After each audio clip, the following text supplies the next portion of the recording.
Bom, nós estamos num culto da vitória e com certeza um dos maiores personagens bíblicos quando o assunto é vencer, provavelmente o que vem à nossa mente, ou um dos que permeiam a nossa mente, é Davi. E olhando para a história deste homem, eu comecei a me perguntar o que transformou Davi em um vencedor. Como é que ele conseguiu romper tantos desafios? Como Deus usou Davi para confundir tanta gente, para confundir seu pai, seus irmãos, para confundir Saul, para confundir até mesmo Samuel, para confundir Golias. Que confusão Deus causou na mente das pessoas, ao pegar o filho mais novo de Jessé, o caçula, numa cultura onde as fichas eram depositadas no primogênito, era ele que se tornava o líder após o falecimento do pai. Quando Deus pega Davi, aliás, e não apenas ele, nós vamos ter Esaú servindo a Jacó, e uma visão bem interessante da postura da vitória e do crescimento do menor. O menor servirá ao maior, e ele era o menor entre seus irmãos, não porque Deus está dizendo que a preferência de Deus é do menor, não. O que Deus está dizendo é que até aqueles que aparentemente não têm tantas chances de vencer e de prosperar, ao lado dele, podem conseguir, podem ter êxito, podem alcançar a vitória. Esse é um texto que quando nós olhamos, Deus dizendo que faz o menor prosperar, que faz os grandes servir aos pequenos, é simplesmente um ambiente de motivação para aqueles que não têm tantos recursos, tantos privilégios, mas que estão dispostos a lutar com afinco, com dedicação. E é isso que eu quero olhar para você, ou conversar com você hoje, olhando a história deste moço. E ela começa no primeiro livro do profeta Samuel, no capítulo 16, no verso 1. Se você puder acompanhar comigo, eu vou usar bastante textos, mas eu vou falar pouquinho. 1 Samuel, vou ficar com essa tradução que fica mais fácil. Então disse o Senhor a Samuel: até quando terás dó de Saul, havendo eu o rejeitado, para que não reine sobre Israel? Enche o teu vaso de azeite e vem, enviar-te-ei a Jessé, o belemita, porque dentre os seus filhos me tenho provido de um rei. Feche os seus olhos. Senhor nosso Deus e Pai, em nome de Jesus, eis aqui a tua palavra, continua falando conosco, usa-me como um canal de bênção nesta hora, fala conosco não aquilo que queremos ouvir, mas aquilo que precisamos. Tira-nos do conforto da mesmice e nos coloque no confronto das mudanças, que a tua palavra, que sempre é bênção para o nosso coração, seja mais uma vez assim, em nome de Jesus. Você pode dizer amém? Amém. Isso. Preste atenção nesse texto, porque ele sugere que a ordem que Deus vai dar a Samuel nessa ocasião, já era um assunto que Deus vinha tratando com Samuel, sinalizando para o profeta que ele iria fazer uma mudança, ele ia depor um rei e ia constituir um novo rei de Israel. É importante entendermos e não culparmos demais Saul, porque ele é o primeiro rei, a monarquia ainda é algo muito novo para o povo de Israel. Enquanto outras nações vinham, de tempos em tempos, crescendo e entendendo que era uma monarquia, para Israel, o tempo dos juízes não fazia, não tinha ido embora ainda, estava nesse processo de transição, e o povo pede a Samuel um rei, até o próprio Samuel fica triste com isso, ele é o último juiz. E Deus diz a ele: Samuel, não se entristeça, porque o povo não está rejeitando você, esse povo está rejeitando a mim. Então me parece que essa é uma conversa que Deus já vinha tendo com Samuel. Tanto é que o versículo 1 diz, né? Samuel, até quando você vai ter pena de Saul? Até quando você vai continuar orando para que Saul continue no trono? Eu já o tenho rejeitado. Até porque a promessa não era essa. Saul era da tribo de Benjamim, certo? E a promessa de Deus é que o Salvador viria da tribo de Judá. Então isso deve ter até causado um pouco de confusão na tribo de Judá, quando viu um benjamita, né, se levantar. Mas quando nós vamos olhar, Deus direciona a Samuel muito pouco. Deus diz: você se levanta, enche o teu vaso ou chifre de azeite, desce a Belém, vai à casa de Jessé, porque da casa de Jessé eu vou levantar o novo rei em Israel. Mas não, Deus não diz para Samuel quem é esse rei. Deus diz apenas que vai levantar um novo rei e que ele deve ir para cumprir uma missão. Mas quando ele chegar lá, ele vai descobrir quem vai ser o rei. Provavelmente na cabeça, certo, de Samuel é Eliabe, com certeza, o filho mais velho, o primogênito de Jessé. Romper um paradigma, quebrar uma mentalidade é o primeiro desafio que Deus precisa fazer para conosco. Me parece que Deus já não fala com Samuel exatamente porque para ele seria muito intrigante chegar numa família onde tem 8 filhos homens e pegar o menino mais novo e ungí-lo e sobrepor este menino aos demais.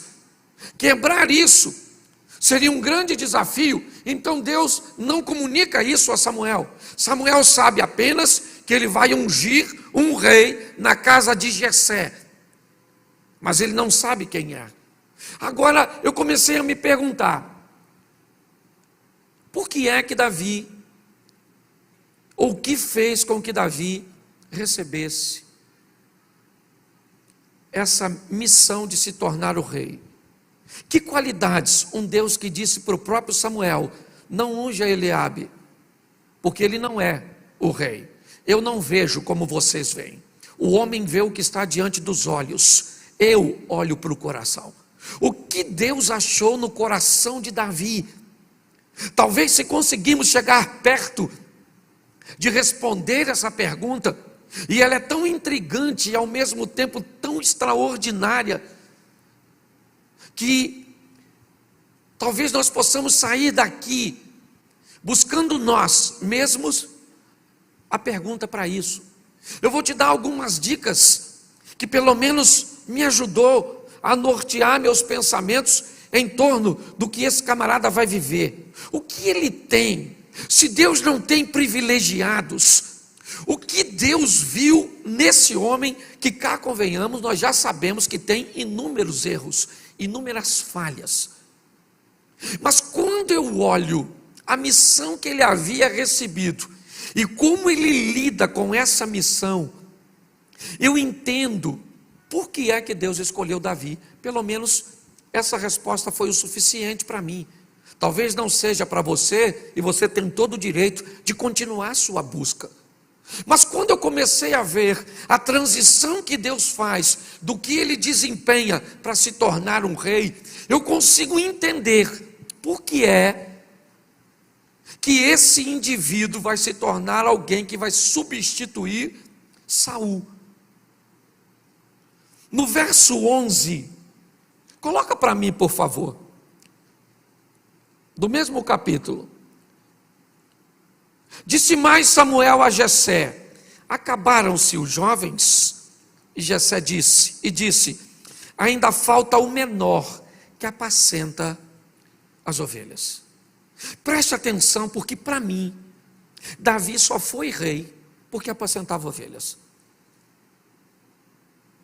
Para mim, a maneira que ele resolveu desempenhar a sua função, a maneira que ele resolveu agir com a missão que lhe foi confiada, E a Bíblia diz que nós não devemos negligenciar o tempo das pequenas coisas. Como esse camarada resolveu lidar com essas emoções, de ver todos os seus irmãos à frente dele, ele o caçula. Sabe, um dos livros, eu já falei isso aqui, que eu li, que me impactou, foi Transformando Suor em Ouro, de Bernardinho, o técnico da seleção brasileira de vôlei, né? Até algum tempo atrás. Hoje me parece que já é o Zé Roberto, nessa transição. Mas preste atenção, quando esse camarada foi jogador, o Bernardinho, ele exercia a função de levantador. E quando ele foi levantador, o levantador titular se chamava William, um dos maiores levantadores de todos os tempos, até porque o Brasil é um dos grandes campeões, né? No vôlei masculino. Mas o Bernardinho tinha pouquíssimas oportunidades de entrar na seleção. O William era uma estrela, e o Bernardo então só entrava em movimentos táticos, quando o técnico queria diversificar uma jogada que já estava sendo marcada por William, por suas características. Então normalmente era 1, 2 jogadas e ele voltava para o banco, 1, 2 jogadas e ele voltava para o banco, e poucas vezes ele pôde exercer essa função. E para alguns, ele foi um jogador mediano, medíocre, alguém que conseguiu despontar ainda, que só em chegar à seleção já é algo muito grande. Mas a minha pergunta é: o que esse camarada conseguiu ver do banco? É o que esse camarada conseguiu observar do banco? Que já que ele não seria o melhor levantador do mundo, ele poderia se tornar o melhor técnico, o maior campeão de todos os tempos, como levantador. Ele conseguiu simplesmente observar uma oportunidade que dificilmente a maioria de nós observaríamos, focados muitas vezes no local errado, muitas vezes achando que não temos o privilégio de ocupar determinadas ou de determinados posicionamentos. É um livro maravilhoso para quem deseja, né, achar ou descobrir um espaço para se alcançar um ambiente de vitória. Mas vamos olhar aqui, porque o texto diz que ele é um pastor de ovelhas. Olhe bem, Samuel chega na casa de Jessé para ungir um rei. Tem 7 filhos de Jessé em casa, e Davi está trabalhando, apacentando as ovelhas. Foi a missão que ele recebeu. O próprio irmão dele no campo de batalha diz para ele, nós vamos ver mais à frente: com quem você deixou aquelas poucas ovelhas de papai? O que indica que não era um rebanho tão grande, que a função que ele exercia não era nada expressivo, não era nada significativo, não. O importante não era a função que ele exercia, o importante era como ele levava a sério o que ele fazia, como ele era capaz de se dedicar para fazer aquilo, que tipo de entrega ele tinha para desempenhar aquela função. E é isso que nós vamos ver. Esse moço, filho mais novo de Jessé, ele vai sair do anonimato e se tornar um dos maiores homens. E preste atenção no que eu vou falar agora, goste você ou não de ouvir, pouco tem a ver com Deus. Pouco tem a ver com Deus. Tem muito a ver com sua dedicação, com o interesse de fazer aquilo que Deus o entregou. Porque até o presente momento, o que Deus tem para ele? Ser pastor de ovelha. Ah, mas ser pastor de ovelha é uma função que eu não me agrado, é algo que não tem tanta expressividade, é algo que não tem tanto valor. Para quem? Tudo aquilo que vier à sua mão, fazei-o conforme todas as forças. É o que diz a palavra do Senhor. Ah, pastor, mas as pessoas não vão me reconhecer. As pessoas podem não te reconhecer, mas você não vai passar despercebido para Deus. O grande problema é que pessoas recebem, muitas vezes em fase de sua vida, incumbências, funções, salários, cujos quais não é o que Deus tem para você a nível de futuro, mas é o que Deus tem para você a nível de presente. Muitas pessoas não conseguem alcançar a vitória na vida simplesmente porque não conseguem romper as etapas que a vida exige de você para passar para outras fases. Ou ficam aprisionadas em fases ruins que lhe trouxeram caos, decepções, perdas, mágoas e rancores. Ou ficam aprisionadas em fases medianas que, por serem boas, as impedem de viver o fantástico. Ou então, como Uzias, vive o fantástico, mas perde o seu coração e acaba perdendo a vida. Quando nós olhamos para este moço, a maneira que ele leva a sério apacentar as ovelhas, o profeta está na casa dele, porque Deus mandou, seus irmãos estão reunidos. Se você é daquele que diz que alguém pega a sua bênção, segura essa aqui, querido, porque o cara não está em casa e o profeta manda chamar Davi, porque se a bênção é tua, você pode até não ir buscar, mas ninguém toma. É assim que funciona. Quando esse indivíduo pergunta: você não tem mais filhos? Jessé indica que ele havia meio que esquecido Davi. Provavelmente, não esquecimento de esquecer que teve Davi como filho, mas achar que o profeta não ia querer bater um papo com seu filho caçula. Um menino tão novo, tão inexperiente, que está guardando as ovelhas. Mas como esse moço guarda as ovelhas? Antes de olharmos para isso, nós precisamos passar no verso 13. Põe aí o seguinte: então Samuel tomou o vaso de azeite e ungiu no meio de seus irmãos, e desde aquele dia em diante o Espírito do Senhor se apoderou de Davi. Então Samuel se levantou e se tornou a Ramá. Preste atenção, Samuel acaba de ungir a Davi na presença de seus irmãos. Samuel se levanta, vai para Ramá, e Davi volta a apacentar ovelhas. Ele acaba de ser ungido pelo profeta, e isso não deu a ele superpoderes, ainda que o texto diga claramente que o Espírito do Senhor se apoderou de Davi. Se apoderou para quê? Para que ele continue fazendo aquilo cujo qual foi chamado, até o tempo da transição. É isso que nós precisamos entender. Muitas pessoas queimam etapas. Você já se deparou com uma borboleta tentando sair do casulo, ainda meio lagarta, meio borboleta? Você já viu como é que ela se espreme? Você já tentou dar uma forcinha para uma sair? Ajudar a cortar o casulo? Nunca faça isso. Porque é a pressão que ela exerce, certo? Num ambiente que é muito menor do que ela, que faz com que o fluido vá para todo o seu corpo. E se você tentar ajudar uma lagarta, né, nessa metamorfose, a sair do casulo, ela nunca vai voar. Nunca. Quando nós vamos olhar aqui, o que nós estamos vendo? Um indivíduo que o Espírito de Deus é com ele, sim, mas ele vai fazer o quê? Apacentar ovelhas, porque ele foi chamado para isso. É para isso. Samuel volta para Ramá e Davi volta para o campo para apacentar as ovelhas de seu pai. Mas quando eu olho para o verso 18 ainda do mesmo texto, eu vou começar a entender por que é que esse garoto vai ser um vencedor.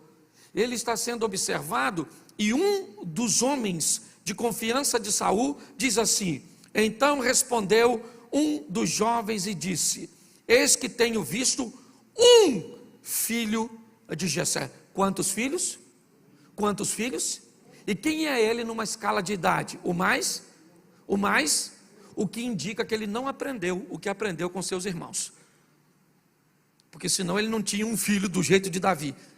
Jessé tinha mais de um, tinha 2 ou mais. O texto diz o seguinte: um filho de Jessé, o belemita. E quem é esse cara?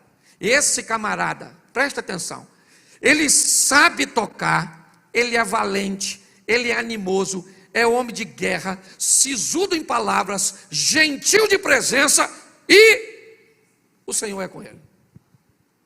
Preste atenção nos adjetivos, na qualidade do que esse indivíduo reúne nele. O camarada está dizendo: eu conheço um filho de Jessé, e esse indivíduo, ele sabe tocar bem, ele é valente. Olhe bem, no finalzinho ele diz: e o Senhor é com ele. Mas as qualidades que ele reúne nele, certo? Faz com que ele desempenhe a função, faz com que ele, eu pergunto para você, que ele seja escolhido. Saul é rei.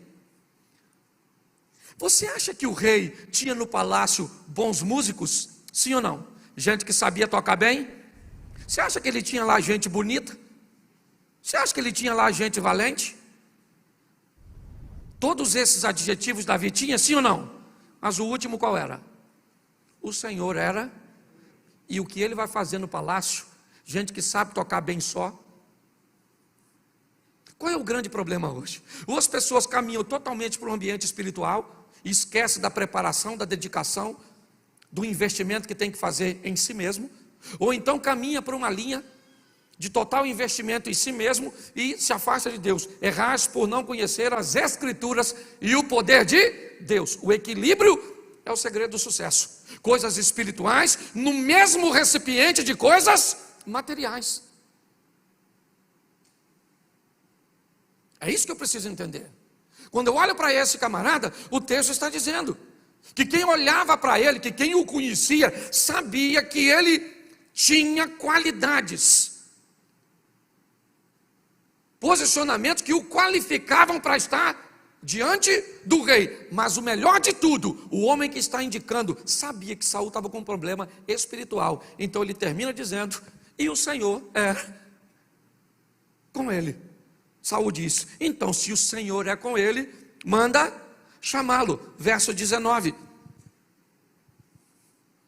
Saul enviou mensageiros a Jessé, dizendo: envia-me Davi, o teu filho, que está com quem? Que está com quem? Eu quero o teu filho, mas eu quero o teu filho que é pastor de ovelhas.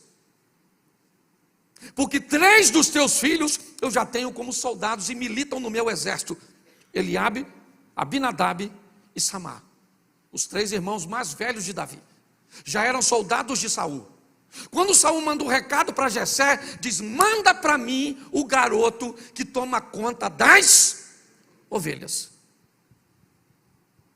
É ele. É esse menino das ovelhas que eu quero. Manda para mim. E aí eu não consigo ler tudo, mas depois você dá uma olhadinha. Davi se apresenta a Saul. Para quê? Você sabe para quê? Verso 17, ou capítulo 17, verso 15. Pula aí um capítulo, versículo 15.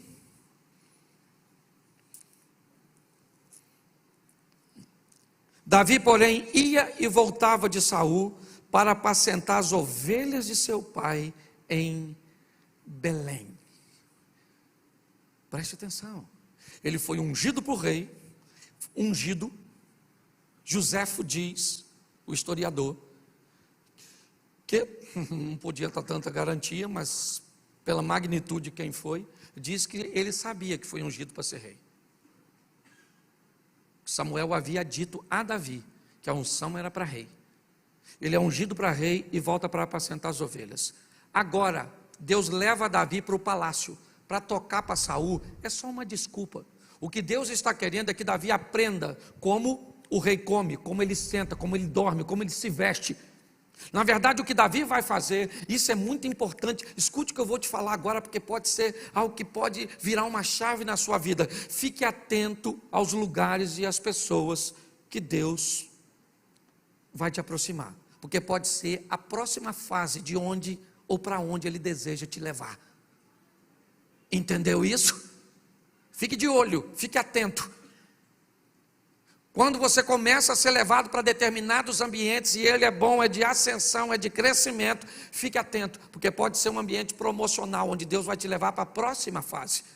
O texto diz que Davi ia e voltava, ele trabalhava para Saul. Olha bem, ora ele é um músico, um menino que toca, que tem unção, que tem habilidades, que é bom para o rei dormir, mas logo depois ele tem que tirar aquela roupa, ele tem que trocar de roupa, porque não pode chegar lá perante o rei com aquele cheiro de ovelhas, com aquele cheiro de estrume, com aquele cheiro de capim.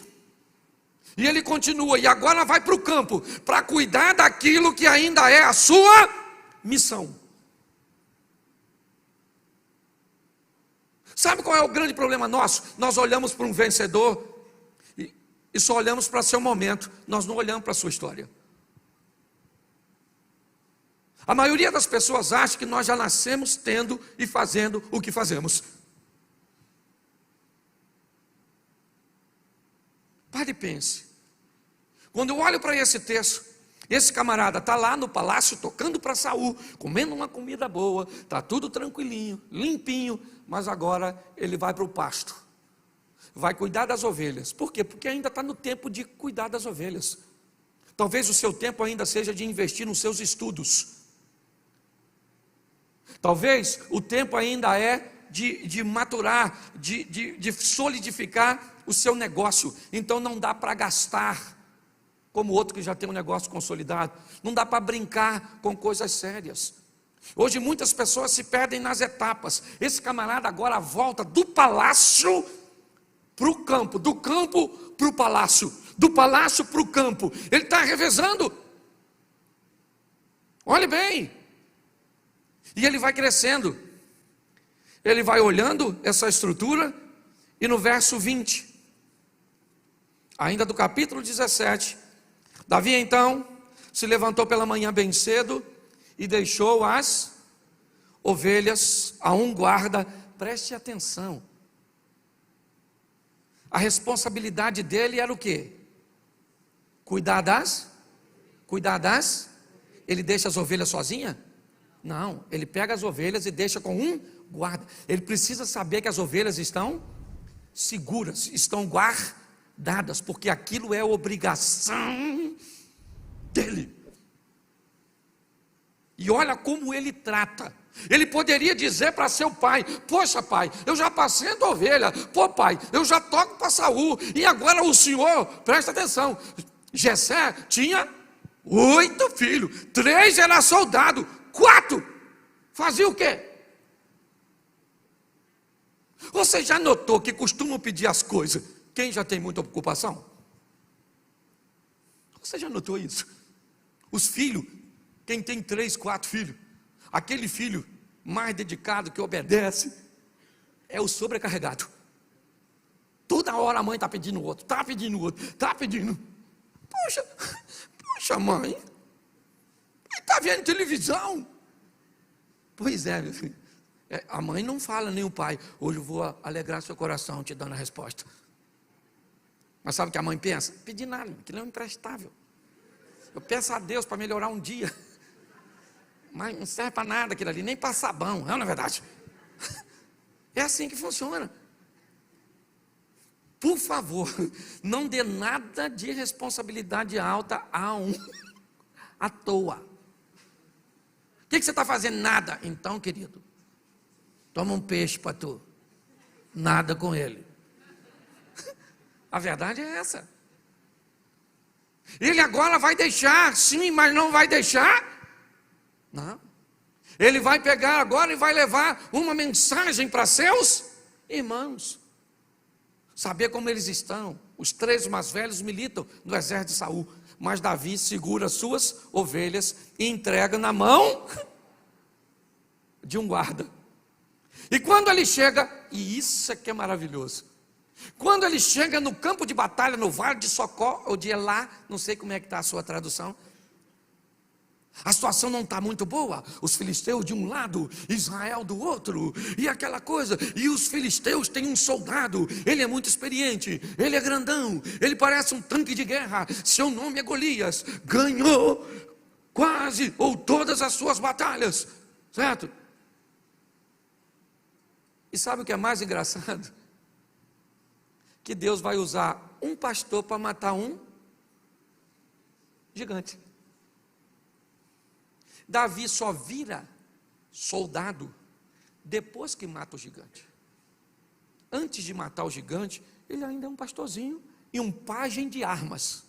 É o que a Bíblia diz que ele é. Sabe? Coisinhas bem insignificantes. Mas já tem acesso ao palácio, já come uma boa comidinha provavelmente, já consegue se aproximar do rei, já está andando nos corredores do poder, ele já pode experimentar e observar determinadas coisas. Isso é muito importante. Mas, quando ele chega no campo de batalha, tendo deixado suas ovelhas seguras lá, ou aliás, diga-se de passagem, ovelhas que nem suas eram, era de seu pai. Davi era capaz de cuidar com tanto cuidado, com tanto zelo, com tanto apreço, aquilo que nem dele era. E que se seu pai morresse, provavelmente ficaria sob domínio de Eliabe, com certeza.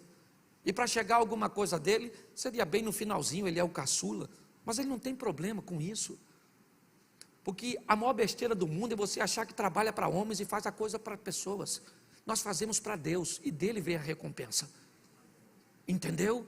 Se você acha que você faz coisa para a gente, você vai ficar decepcionado.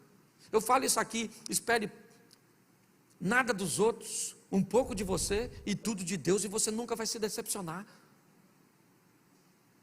Quando eu olho para esse texto, eu vejo esse camarada chegando naquele ambiente, e naquele ambiente onde ele chega, ele escuta o soldado filisteu, Golias, que já vem durante um bom tempo insultando o exército de Israel.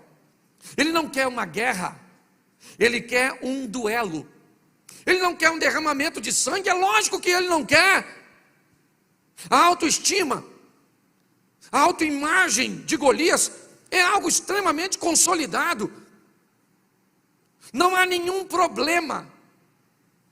Golias não pergunta ao rei, pelo menos o texto não diz, para se tornar um representante dos filisteus.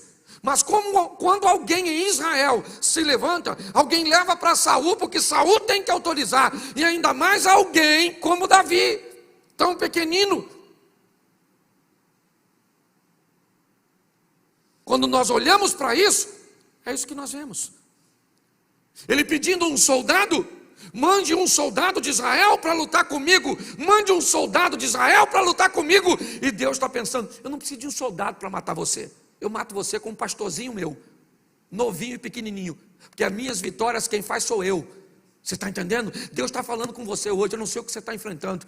O importante é você não enfrentar sozinho, deixar Ele ir com você, porque se Deus é por nós, quem será contra nós? Você acha que você está precisando de algo mirabolante, algo pirotécnico, algo extraordinário para vencer o seu opositor? Não, você está precisando que Deus entre com providência. Que quando Deus entra com providência, Ele faz algo e muda toda a história. Deus vai envergonhar Israel, sim, porque é uma vergonha para Israel receber um pastor. É por isso que Abinadab manda, ou é por isso que Eliabe manda Davi para casa. Aquele não era um ambiente para pastor de ovelha, aquele era um ambiente de guerreiro. Ali estavam homens de guerra, valentes, preparados, destros. Quando Deus manda Davi para o vale de Elá, Ele quer envergonhar o povo de Deus, sim, e dar uma grande lição, mas Ele quer envergonhar o inimigo, os filisteus, dizendo, eu não preciso de um cara grande, vocês precisam de um cara grande para ser reconhecidos como vencedor, é isso? É isso? Eu não. O que você precisa? Para ser um vencedor, você precisa andar num carro extraordinário, porque você acha que é essa a imagem que você vai vender? Você quer morar numa mansão? Morar numa mansão é fácil, difícil é torná-la uma casa em lar. O preço de uma casa eu sei quanto custa. O preço de um lar, tem gente que tem e nunca consegue. Quando nós olhamos para esse texto aqui, o que nós vemos é o Golias dizendo: eu preciso ou desejo alguém para lutar comigo. Verso 26. Então falou Davi aos homens que estavam com ele, dizendo: que farão aquele homem que ferir a este filisteu e tirar a afronta de sobre Israel? Quem é, pois, esse incircunciso filisteu para afrontar os exércitos do Deus vivo? Eu gosto de Davi, porque apesar de tudo, ele também está procurando uma ascensão. Que antes de lutar ele quer saber que de graça ele também não vai. Até porque não é sua função. A sua função é cuidar de ovelha. Quando ele vê aquela oportunidade, primeira pergunta dele: irmão, o que vão dar para quem matar esse gigantão e tirar a afronta de sobre Israel? Alguém falou: 3 prêmios, casa com a filha do rei, fica rico e a casa não paga imposto. Pensa num troço desse. Isso é uma oportunidade da China. Mas tem que estar vivo. E o gigante está acostumado a matar todo mundo. Quando Davi escuta isso, ele diz assim: fala para o gigante que eu mato ele. Agora, a confusão está montada. Um garoto que chega levando pão, queijo e leite, apenas para pregar uma informação, e provavelmente vai trocar de turno com um guarda que ele deixou tomando conta das ovelhas. Agora aquele garoto está dizendo publicamente que quer ser o representante de Israel para enfrentar o gigante. Eu pergunto a você: quem é que acreditava que ele ia ganhar? Um jovem dizendo que quer enfrentar o gigante. Eu confesso que se eu estou lá, eu ia perguntar: esse menino usa droga? Onde é a Cracolândia mais próxima? Esse menino está louco. O Golias grande, conhece a indumentária toda, campeão. Esse garoto está dizendo que vai enfrentar. Verso 28.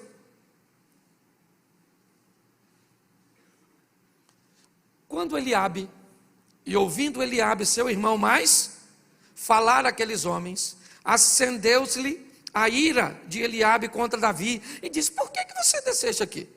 E a quem deixaste aquelas poucas ovelhas? O que Eliabe não sabe é que as ovelhas estão sob controle. O que está ruim é o campo, a guerra. As ovelhas estão tudo direitinho, Davi já controlou o ambiente. O problema é que tem gente que não controla o ambiente de cá e já quer controlar o de cá. Esse dia uma irmã falou assim: ô pastor, o projeto ia começar, tinha que orar mais, assim, umas orações noturnas. E eu falei para ela, eu disse assim: a senhora vem no manhã com Deus? Não, não vem não. Eu falei: se a senhora já não vem no trabalho de oração que nós temos, está querendo criar aquilo.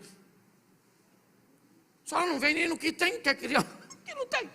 Eu falei: vai plantar batata, dona. Primeiro ele controla o campo está tudo controlado. A vida e a organização desse camarada na sua missão é extraordinária. Mas agora ele está num ambiente descontrolado. É verdade. E ele chega ali, o Eliabe diz: com quem você deixou aquelas poucas ovelhas? Olha o que o texto diz: bem conheço a sua presunção e a maldade do seu coração, que desceste aqui para ver a peleja. Eu imagino que esse texto indica que Davi já era um camarada que falava que ia ser grande, falava que ia vencer, já era um cara que tinha uma autoestima boa, mesmo sendo um pastorzinho de ovelha. Deixa eu falar uma coisa para você: eu não sei a função que você desempenha, mas não acha que ela é inferior a ninguém, não. Faça ou cumpra da melhor maneira possível, e você pode ter certeza que Deus vai olhar e vai falar assim: está na hora de ir para a próxima fase. Agora você fica botando defeito no que você faz. Um carro, um Fusca, Para me ter um Fusca, prefiro andar a pé. Ô menino, eu já andei de Brasília, que botava pano molhado na bobina. Eu já falei isso aqui, eu comprei um Voyage cinza uma vez, de noite, chovendo, ele estava rachado, eu não vi. E eu tive que andar nele assim mesmo. Eu comprei um Corsa. E apaixonado por reboque. Estou falando sério, uma vez eu fui para São Paulo, ele parou em São José dos Campos, não, em Taubaté. Aí me rebocaram até um ponto lá, e assim que chegou no mecânico, ele desceu do reboque, o mecânico virou e ele pegou. O mecânico falou, o que ele tem? Eu falei, vontade de andar de reboque. Não é possível, só pode ter isso. Ô querido, você tem todo o direito de não estar satisfeito onde você está. Você só precisa estar trabalhando para que Deus possa te levar para a próxima fase. Posso ouvir um amém? Amém. Isso aí. E cuidado, que se você não trabalhar, o outro trabalha e vai dar uma raiva dele. Quando você vê o outro indo e tu ficando. Não dá? Pode falar. Ou só dá em mim? Não é? O casamento da outra mudou. E o seu não mudou nada. O filho da outra passou na faculdade federal. E o seu passou manteiga no pão. É uma verdade. Pare e pense. Tem que ter trabalho. Eu estou olhando para esse camarada aqui agora, certo? O irmão dele está falando, você é um pretensioso, com quem você deixou as poucas ovelhas. E Davi deve ter falado, das ovelhas está tranquilo, irmão. Está tudo tranquilo. Davi diz no 29, olha o que ele fala. Então disse Davi, o que é que eu fiz agora? Porventura não há razão nisso. Ele está falando, calma gente, só perguntei o que vão dar lá, o matador de gigante. E aí então, verso 34, ele está na presença de Saul nesse texto. Saul está convencendo Davi, volta um pouquinho, que eu acho que vale a pena. Verso 32. E Davi disse a Saul, não desfaleça o coração de ninguém por causa dele, o teu servo irá e pelejará contra esse filisteu. Olha o que Saul falou. Porém Saul disse a Davi, contra esse filisteu não poderás ir a pelejar com ele, pois tu és ainda moço, e ele, homem de guerra desde a sua... Olha que coisa animadora. O rei falou, Davi, deixa eu falar uma coisa para tu, presta atenção, garoto, acorda menino, você é um menino, esse cara é matador desde garotinho, quase matou a mãe dele quando nasceu, esse cara é grande, você está entendendo? Não vai rolar, você vai morrer. Olha o que ele disse. Então disse Davi a Saul, teu servo apacentava o quê? Olha a tal das ovelhas de novo. Esse cara tinha um negócio com ovelha, parecia carrapato. O cara extraordinário. Ele disse, olha, o teu servo apacentava as ovelhas de quem? De seu? E vinha ou um urso, e tomava uma ovelha do rebanho. Olha o que ele está falando. O teu servo aqui, ô Saul, deixa eu explicar uma coisa com você. Eu estava apacentando, por quê? Apacentando as ovelhas do papai, quando de repente vinha um leão e um urso e pegava uma ovelha. Pronto, pegou uma ovelha, acabou. Sim ou não? Sim ou não? Pois é, mas lê o verso 34 ou 35. E eu saí após ele. Esse é um dos textos mais bizarros da Bíblia para mim, porque leão não é bicho que você corre atrás, leão é bicho que você corre na frente. Olha o que ele falou, o leão pegava uma ovelha e eu corria atrás do leão.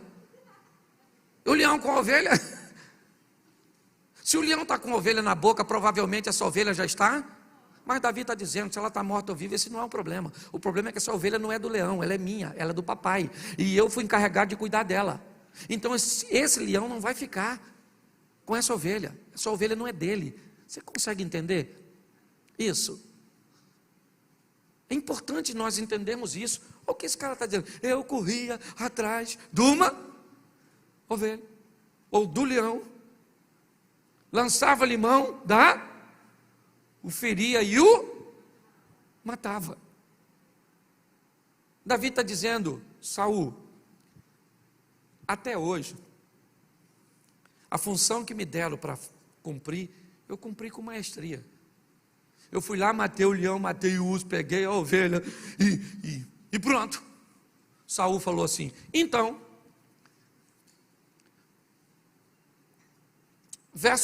põe o 36, tá? Estou com tempo aqui, deixa eu colocar até para que todos acompanhem. Assim feriu o teu servo leão como urso, e assim será este incircunciso filisteu como um deles, porquanto afrontou os exércitos do Deus vivo. Verso 37, disse mais Davi: o Senhor me livrou da mão do leão e do urso, ele me livrará da mão desse filisteu. Então disse Saul a Davi: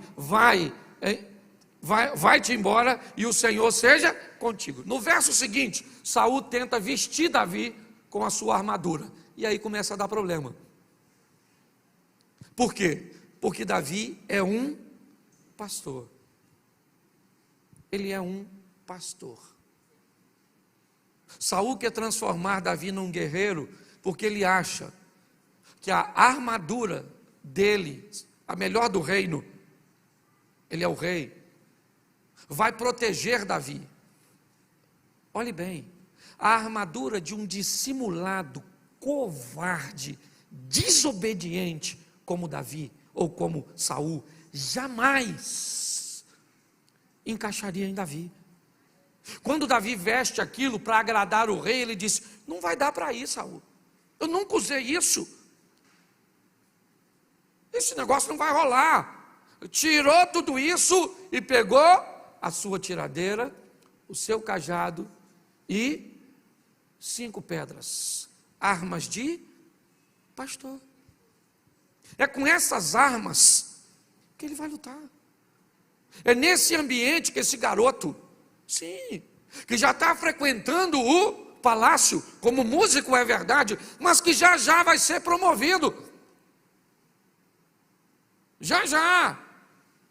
Ele levou muito tempo para chegar no palácio, é verdade.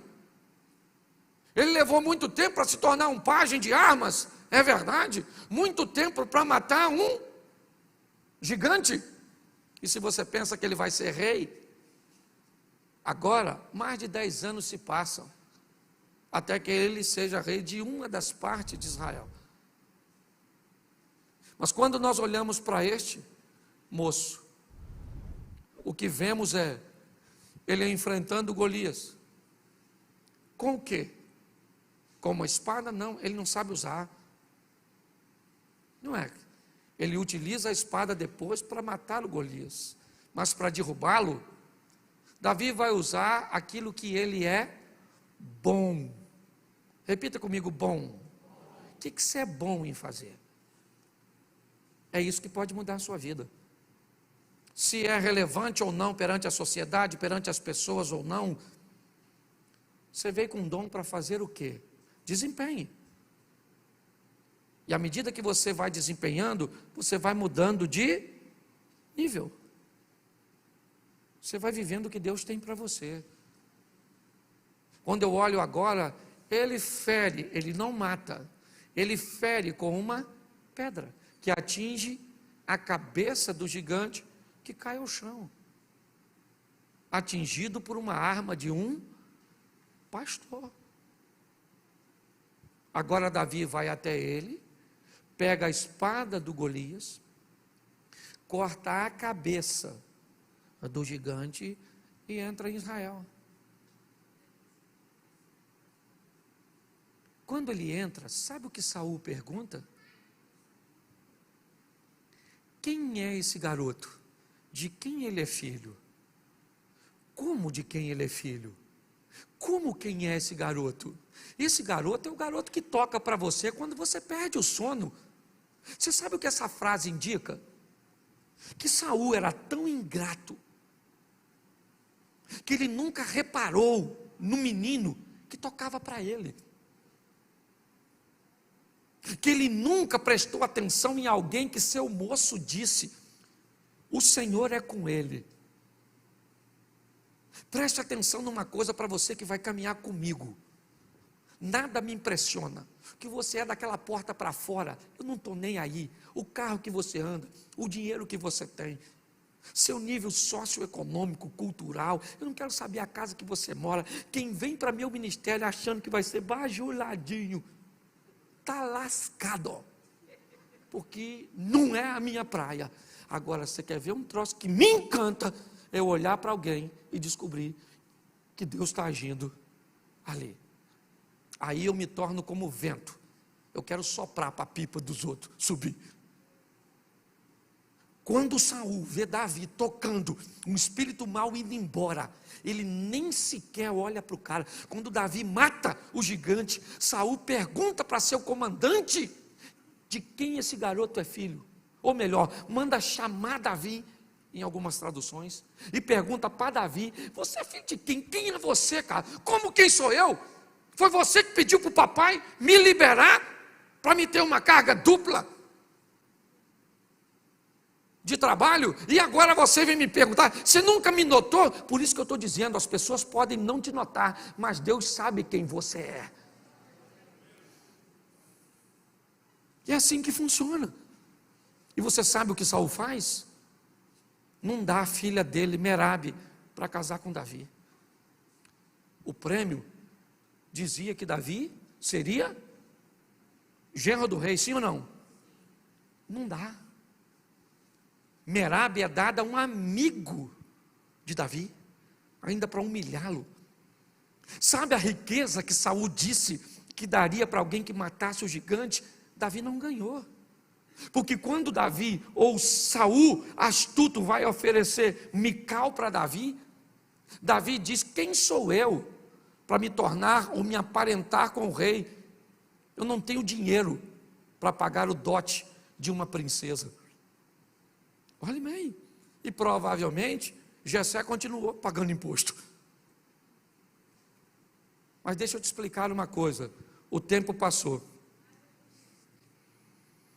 Mical foi dada a Davi, e não como Merabe, um pagamento, mas Mical amava Davi. Ao invés de ter uma esposa por conveniente, por um pagamento, ele foi viver com uma mulher que amava ele, isso vale muito mais.